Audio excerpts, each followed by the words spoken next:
낙심되는 마음을 붙잡아 주시고 사라진 희망도 붙잡아 주시며 가득 찬 번민은 제거하여 주시옵소서.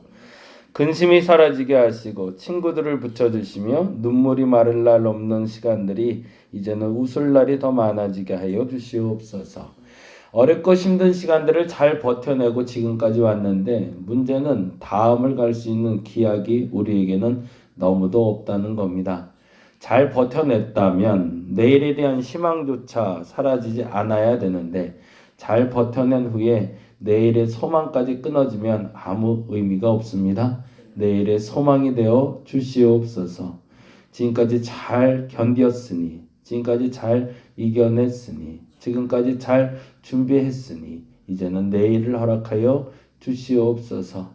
얼마나 장기화가 될지 모르는 이 코로나19 상황을 하나님 어떻게 이겨내야 될지, 그리고 우리 주변에서 일어나는 모든 상황을 어떻게 이해해야 할지 우리에게 지혜가 필요하오니 지혜를 허락하시고 오늘을 견딜 힘과 내일을 준비할 지혜를 허락하여 주시옵소서.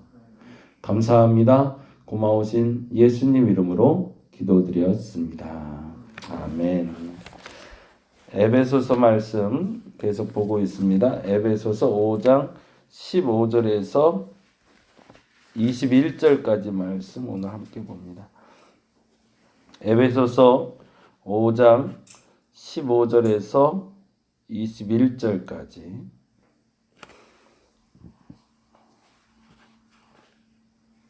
같이 한 목소리로 읽도록 하겠습니다. 15절에서 21절까지.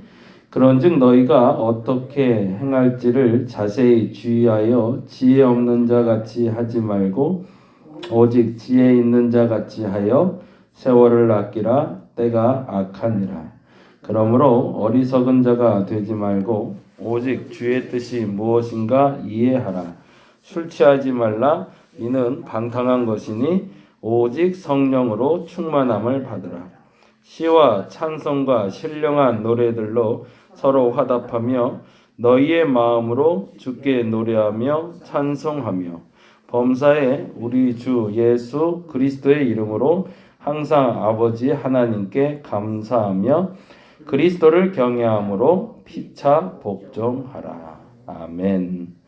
오늘은 그리스도인들의 실천과제 두 번째로 같이 이야기하고 있는데요. 어저께 빛의 자녀로 살아가는 방법에 대해서 같이 이야기하며 착함, 의로움, 진실함에 대해서 이야기했다면 오늘은 지혜자로서 살아가는 방법을 얘기하고 있어요. 그러니까 5장 1절에서 14절은 빛과 어둠이라는 이분법이라고 그러죠.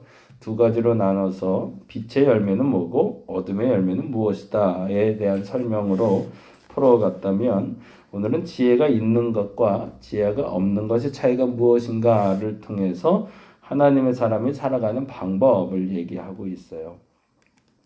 그런데 지혜 없는 자와 지혜 있는 자의 구별이 무엇인가에 대해서 16절에 아주 명확하게 15절 16절 읽어볼까요? 이렇게 구분하고 있네요. 15절 16절 그런즉 너희가 어떻게 행할지를 자세히 주의하여 지혜 없는 자 같이 하지 말고 오직 지혜 있는 자 같이 하여. 지혜 없는 자와 지혜 있는 자의 구별점이 있는데 그것이 이렇다라는 겁니다. 뭐라고 되어 있죠? 세월을 아끼라. 때가 악하니라. 지혜 있는 사람은 어떻게 산다는 거죠? 세월을 아껴 산다는 거고 지혜가 없는 사람은 세월을 낭비하며 산다 얘기죠.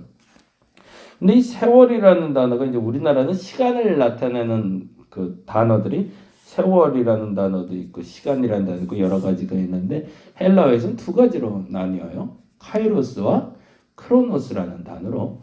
크로노스는 일반적으로 째깍째깍 가고 있는 그 시간을 얘기합니다. 모두가 살고 있는 지금 같은 경우는 5시 45분 뭐 이런 시간. 근데 카이로스는 하나님의 시간, 특별한 시간을 얘기해요. 특정한 시간을 얘기하는데 오늘 이 세월을 아끼라는 카이로스의 시간을 얘기합니다. 그냥 흥청망청 지나가는 시간, 보편적인 시간을 얘기하는 것이 아니라 하나님이 주신 시간을 아끼라는 거예요. 그걸 다른 말로 표현하면 뭘까요? 공동번역엔 그래서 아예 그렇게 써놨는데 기회를 놓치지 말라는 겁니다.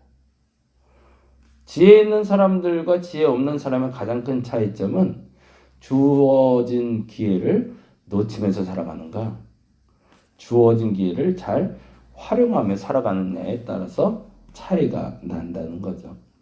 그럼 기회가 뭘까라는 것이 중요하겠죠. 기회는 첫째는 하나님이 주신 선물입니다. 어떤 선물일까요? 기회라는 것은 내일을 오늘을 통해서 내일로 도약할 수 있는 시간이죠. 그냥 과거처럼 도태되어 있거나 정체되어 있는 사람이 이 기회를 잡으면 어떻게 되는 거예요? 보다 나은 삶이 열리고 보다 가치 있는 일을 시작할 수 있고 보다 한 걸음 더 성장할 수 있는 시간적 과정을 바로 우리는 기회라고 얘기합니다. 근데 이 시간을 철저하게 하나님의 선물로 우리에게 주신다는 거죠. 그래서 그 시간을 잘 살아내는 것이 지혜로운 것이다 라고 얘기하는데, 다음과 같이 구체적으로 크게 세 가지로 얘기합니다. 첫째는 17절인데요. 17절 한번 읽어볼까요? 17절 읽겠습니다. 그러므로 어리석은 자가 되지 말고 오직 주의 뜻이 무엇인가 이해하라. 그러면 아까 말한 대로 구별하자면, 그죠? 지혜 없는 사람은 뭐죠? 어리석은 자고요. 지혜 있는 자는 뭐라는 거죠? 주의 뜻이 무엇인가 이해한 사람이라는 거죠. 결국에 세월을 아낄 수 있는 첫 번째 방법은 오늘 이 시간에 하나님의 뜻이 무엇인가를 분별하는 것이 있다는 겁니다. 오직 주의 뜻이 무엇인지를 분별할 수 있다면, 분별할 수 있는 사람을 통해서 하나님은 기회를 늘 허락하실 거고 그 기회를 온전하게 살아갈 수 있다라는 거죠. 지난번에도 늘 계속 반복해서 말씀드렸지만 우리에게 하나님은 항상 기회를 주시더라고요.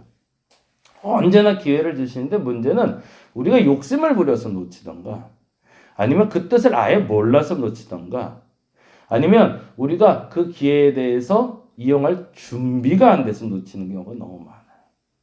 근데 욕심을 낸다는 건 지금이 어떤 발판인지 안다는 것이기도 하지만 내가 감당하지 못하기 때문에 놓치는 거고, 준비가 안 돼서 놓친다는 것은 이것이 하나님의 뜻인지 그것이 아닌지 분별을 못하기 때문에 놓치는 겁니다. 무엇보다도 제일 안타까운 건 사실은 욕심내서 놓치는 것도 안타깝지만 준비되지 않아서 놓치는 경우가 너무너무 안타깝더라고요. 저와 여러분이 하나님이 주신 기회를 잡을 수 있도록 항상 준비된 상태가 되어 있으면 좋겠습니다. 그렇기 위해서 주의 뜻을 어떻게 분별할지에 대한 지혜가 필요하겠죠. 그래서 늘 말씀드린 게 거룩한 습관인데, 결국에는 주의 뜻을 분별할 수 있는 도구는 말씀과 기도입니다. 말씀 생활과 기도 생활이 끊임없이 지속된다면 하나님이 주신 기회를 놓칠 일이 그리 많지 않을 겁니다. 근데 죄송하지만 그게 멈춰버리면 그 주신 기회를 놓쳐버릴 때가 너무 많다는 거죠. 두 번째로 조건이 있습니다. 지혜 있는 자, 시간을 아끼는 자, 기회를 놓치지 않는 자의 조건이 18절에 이렇게 구별이 되고 있어요. 18절 같이 읽어볼까요? 술 취하지 말라, 이는 방탕한 것이니 오직 성령으로 충만함을 받으라. 역시 또 이분법이네요. 그렇죠? 그럼 술 취하는 건 뭐라는 거죠? 지혜 없는 것. 성령이 충만한 건 지혜 있는 것. 그러면 술 취하는 것과 성령이 충만한 것과 뭐가 차이가 있을까? 사실은 이건 시대적인 이야기를 좀 해야 되는데요. 술 취한다라고 했을 때 우리는 회사를 끝나고 회식하는 그 술 취함을 얘기하잖아요. 보통 일반적으로 가정에서나 만취되어 있는 상태를 얘기하는데, 당시에 술 취하는 건 종교적인 행위를 얘기합니다. 당시 바카스라는, 여러분 잘 아는 술의 신이라고 불리죠. 그 술의 신에게 예배를 드리는 것이 술 취하지 말라요. 그냥 단지 이 본문을 해석하면서 그냥 음주를 경고하고 있는 하나님의 메시지다라고 해석하면 거긴 사실은 좀 오류가 있는 거예요. 이방신에게 예배하지 말라는 얘기입니다. 그래야 성령에 충만하라는 말과 반대말이 되는 거죠. 근데 이걸 어떻게 곡해해서 술 취했을 때 나타나는 현상은 이런 현상이 있는데 성령이 충만하면 이런 현상이 나타나서 이렇게 해석하는 건, 이건 사실은 조금 좀 오류가 있는 겁니다. 바르게 보려면 술 취하지 말라라는 것은 이방신에게 예배하지 말고 성령의 충만함을 받으라는 게 뭐예요? 하나님께 온전하게 예배하라는 뜻이죠. 그럼 완전한 차이가 나는데요. 그래서 실질적으로 19절에 시와 찬송과 신령한 노래들로 서로 화답하며 너희의 마음으로 주께 노래하며 찬송하라고 말하는 이유는 뭐기 때문이죠? 예배이기 때문에 그렇습니다. 그러니까 술 취하지 말라라는 것은 술 취해서 노래하고 서로 잡담하고 그렇게 시간을 보내는 그런 이방신전의 예배처럼 살지 말고 성령의 충만함으로 시와 찬송과 신령한 노래를 부를 수 있는 사람이 되어야 한다라고 얘기하는 거죠. 그 구별점이 두 번째 지혜 있는 자와 지혜 없는 자의 구별점입니다. 그러니까 이방신에게 예배하는 모습과 성령의 충만한 모습을 구별하는 건데 매우 중요한 게 있어요. 술 취하는 것에 대한 결과물과 성령의 충만함에 대한 결과물입니다. 술 취하면 이성을 잃게 되는 거죠. 그런데 성령이 충만하면 판단을 옳게 하게 되는 거죠. 그러려면 어떤 일이 벌어질까요? 술 취하면 마음의 불안함과 평정심이 깨지겠지만 성령의 충만함은 평정심을 가질 수 있게 되는 걸 말합니다. 그러니까 감정이 업되고 뭔가 내가 사리를 판단할 만큼 이성적으로나 감성적으로나 불안한 상태가 되는 것이 아니라 성령이 충만한 상태가 된다는 건 이성도 감정도 평정심을 갖는 상태를 말합니다. 완전히 격이 다른 거죠. 지혜가 있다는 것은 앞서 말씀드린 대로 주의 뜻을 구별할 수 있는 지혜가 있는 것을 말하고 두 번째는 성령의 충만함으로 채워져 있는 상태를 말합니다.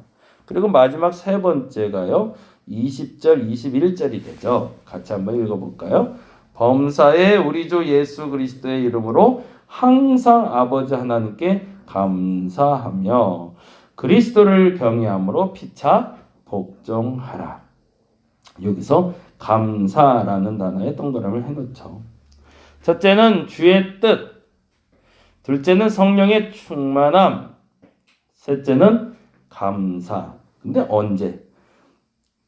20절에 보니 범사에 항상이라는 단어가 있죠. 그 뭐죠? 범사라는 건 시간적인 의미의 모든 보편성을 얘기하고요. 항상은 변치 않는 그 시간마다 감사가 끊이지 않아야 된다는 거죠. 그럼 언제 감사해야 되는 거인가요?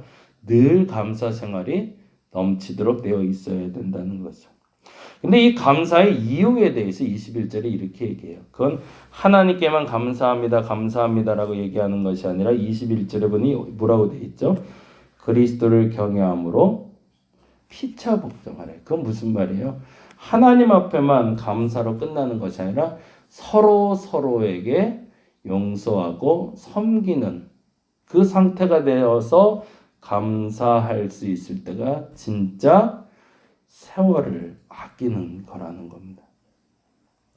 서로 간에 불평과 불만이 있어서 서로 간에 분리된 상태로 지속해서 가게 된다면 안타깝지만 그것은 세월을 아끼는 것이 아니라는 거죠. 오늘 이 세 가지가 분별이 됐으면 좋겠습니다. 첫째, 주의 뜻이 온전한지 분별할 수 있는 여러분 되시기 바랍니다. 두 번째, 성령의 충만함을 받으시기 바랍니다. 마지막으로 항상 감사할 수 있는 저와 여러분 되시기를 간절히 바랍니다. 기도하겠습니다. 범사에 감사드립니다. 하나님께 예물로 나아가오니 이 예물이 하나님께 온전히 드려지게 하시고 우리 권사님의 마음을 담아드리오니 주여 축복하여 주시옵소서. 무엇보다도 오늘은 세월을 아끼는 것이 무엇인지에 대해서 같이 나누어 보았습니다. 때가 많이 악한데 이 세월을 아낄 수 있는 주의 뜻을 아는 지혜를 우리에게 허락하여 주시고 성령의 충만함도 허락하여 주시며 온전한 감사가 있는 우리가 되게 하여 주시옵소서. 많은 시간을 보내고 난 후 이 시간에 헛되지 않았다라고 말할 수 있는 우리가 되었으면 좋겠습니다. 많은 시간이 지나고 난 후 오늘 이 시간이 헛되지 않았다고 말할 수 있는 우리가 되게 하여 주시옵소서. 감사합니다. 고마우신 예수님 이름으로 기도드렸습니다.